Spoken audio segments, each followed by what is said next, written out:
Assalamualaikum warahmatullahi wabarakatuh. Sebelumnya, sini kami akan mempresentasikan hasil diskusi kami dari kelompok 77. Sebelumnya, perkenalkan, saya Nadia Dwi Febrianti Savitri dengan NIM 20. Saya Felicia Putri Salsabila dengan NIM 18. Saya Nursidah Alfiani dengan NIM 21. Baik, di sini kami akan menjelaskan mengenai wawasan Nusantara sebagai konsepsi dan pandangan kolektif kebangsaan Indonesia. Sebelumnya, pertama kami akan menjelaskan mengenai pengertian wawasan Nusantara. Wawasan Nusantara adalah cara pandang bangsa Indonesia terhadap diri dan lingkungannya yang menekankan persatuan, kesatuan, serta keutuhan wilayah dalam kehidupan berbangsa dan bernegara.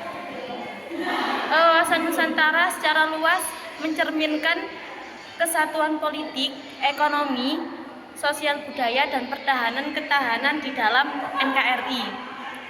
Prinsip utamanya adalah persatuan dan kesatuan dalam keberagaman dengan tujuan menjaga keutuhan wilayah, kesejahteraan rakyat, serta kedaulatan negara.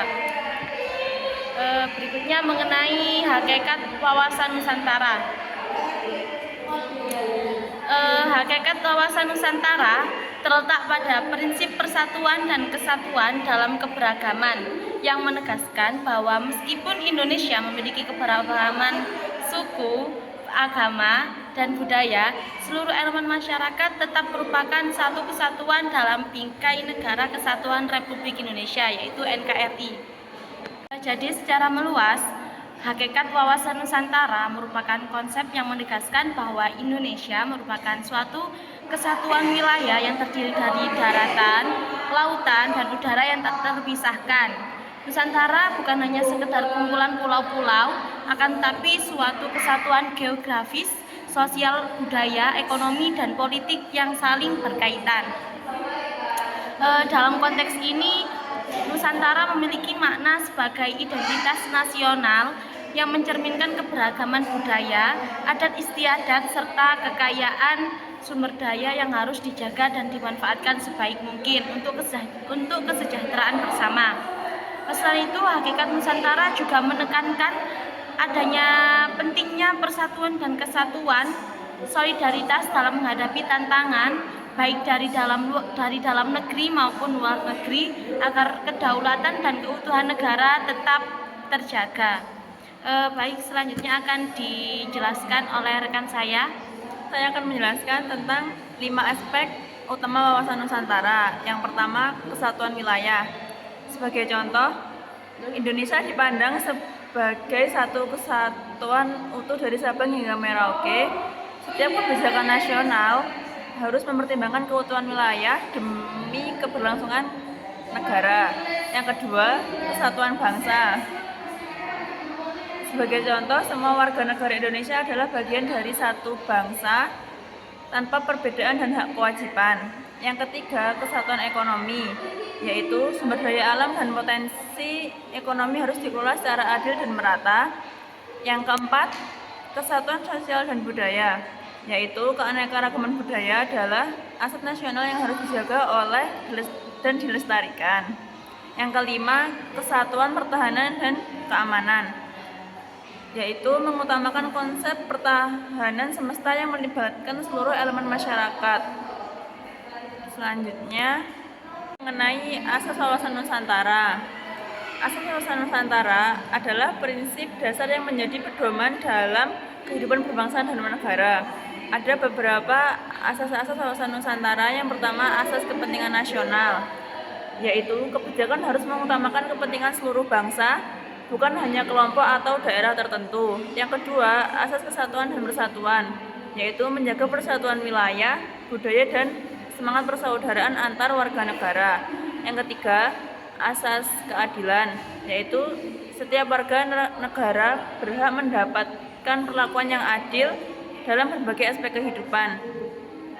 Yang keempat, asas keutuhan wilayah, yaitu Indonesia dipandang sebagai satu kesatuan yang mencakup darat, laut, dan udara yang tidak dapat dipisahkan.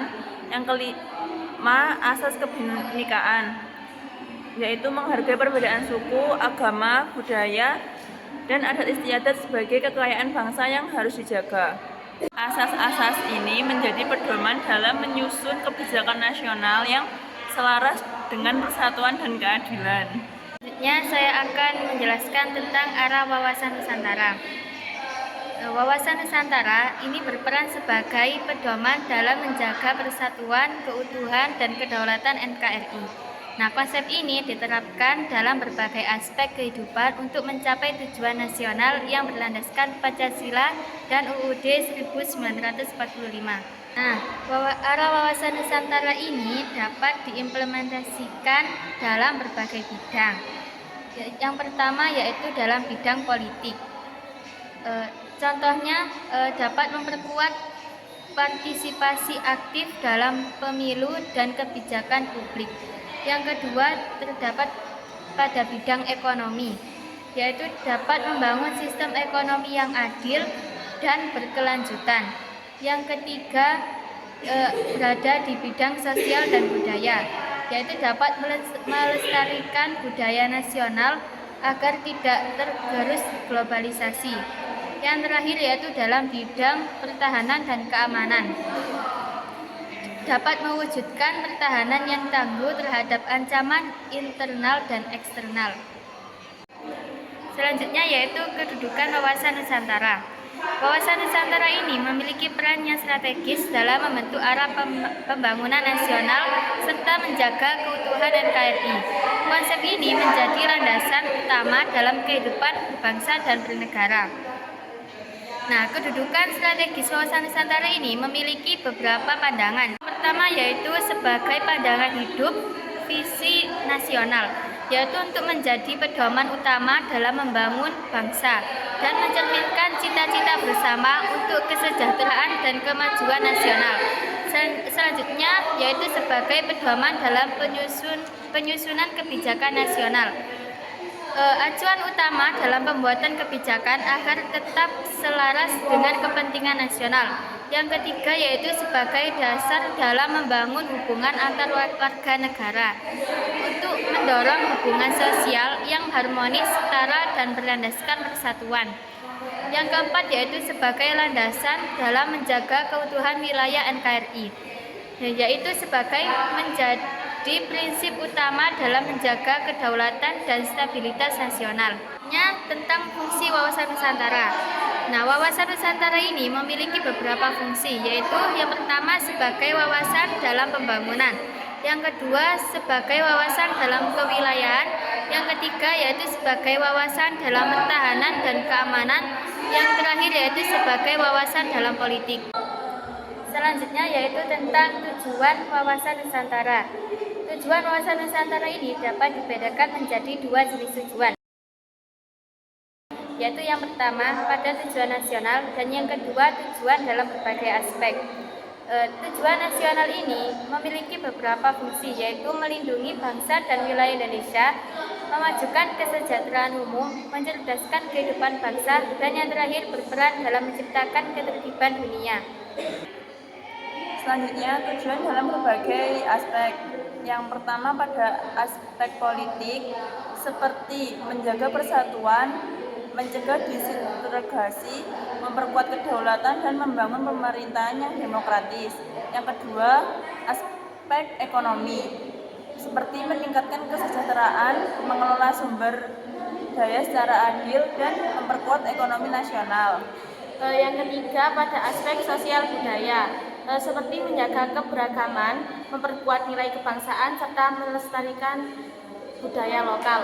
Yang keempat, yakni pada aspek pertahanan dan keamanan, seperti memperkuat ketahanan nasional, menjaga stabilitas, dan membangun hubungan damai dengan negara lain. Mungkin cukup itu presentasi dan diskusi kami yang dapat kami sampaikan. Kurang lebihnya mohon maaf. Wabillahi taufiq wal hidayah. Assalamualaikum warahmatullahi wabarakatuh. Terima kasih.